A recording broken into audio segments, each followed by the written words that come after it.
Do you think the Tillerson confirmation is really going to be that hard? I think it depends. If it's about Rex Tillerson, no. Rex Tillerson can get confirmed. But if it's a proxy fight about Trump and Russia and this intelligence, and then I think McCain, specifically Lindsey Graham, John McCain, and Marco Rubio, and maybe a handful of others, that's enough to put it down.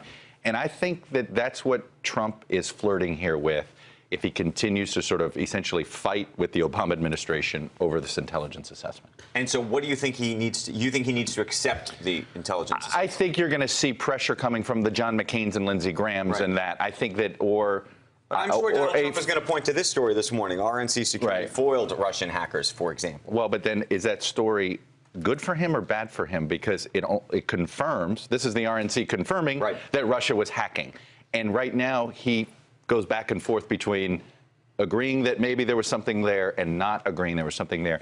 You see people around him. I think he's trying to get there in some way, and I think the pressure of losing Tillerson will, I hate to be that cynical about it, but I think the pressure of losing Tillerson will push him in that direction. So what are these actions Obama's talking about in this NPR interview that he's got, you know, where is this going?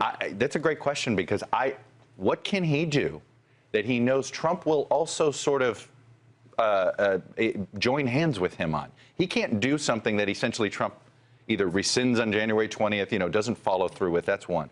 So I think Obama's... and he also said that he's like, it might be explicit, it might be, I don't know, covert. Well, this is what, you know, that an issue? 2 months ago, Joe Biden said it wouldn't be explicit at all to me. He said, because I asked him that question, will the public know? And he goes, I hope not. So now they're trying to find some public venue. I actually think that's the president's only option here if he wants it to be credible with the American public, which is, you know what, do an old Adlai Stevenson type of thing and just lay it out there. Lay out all the evidence in public, connect the dots, because that might be the best way to embarrass Putin in the world. If you want it to be effective and you want to try to shame Putin from doing this again, I think you have to go big on this, and big as in show your work. Do you think that Donald Trump is going to be using political capital on some of these appointments that he will then lose on some of the larger issues that we keep talking about, economic issues in terms of how the tax reform is ultimately structured, how an infrastructure plan is ultimately implemented?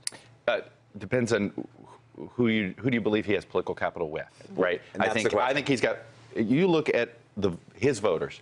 I think he's got a long leash with them, right? There was this terrific focus group that I featured earlier this week. Peter Hart, one half of the polling team that all of us use. And it was with Trump supporters, and you know they're like the conflict of interest stuff. They are giving him a long leash. The question is political capital on Capitol Hill, right? I think the harder Tillerson and Mnuchin. I still think Mnuchin's is going to be a tough confirmation here. I really do, because I think you think the One West stuff and all. I absolutely do. Look, put it this way. I think he's got pressure on him to perform well during the hearings. I think the hearings matter a lot for him and a lot for Tillerson. Hey there, thanks for checking out CNBC on YouTube. Be sure to subscribe to stay up to date on all of the day's biggest stories. You can also click on any of the videos around me to watch the latest from CNBC. Thanks for watching.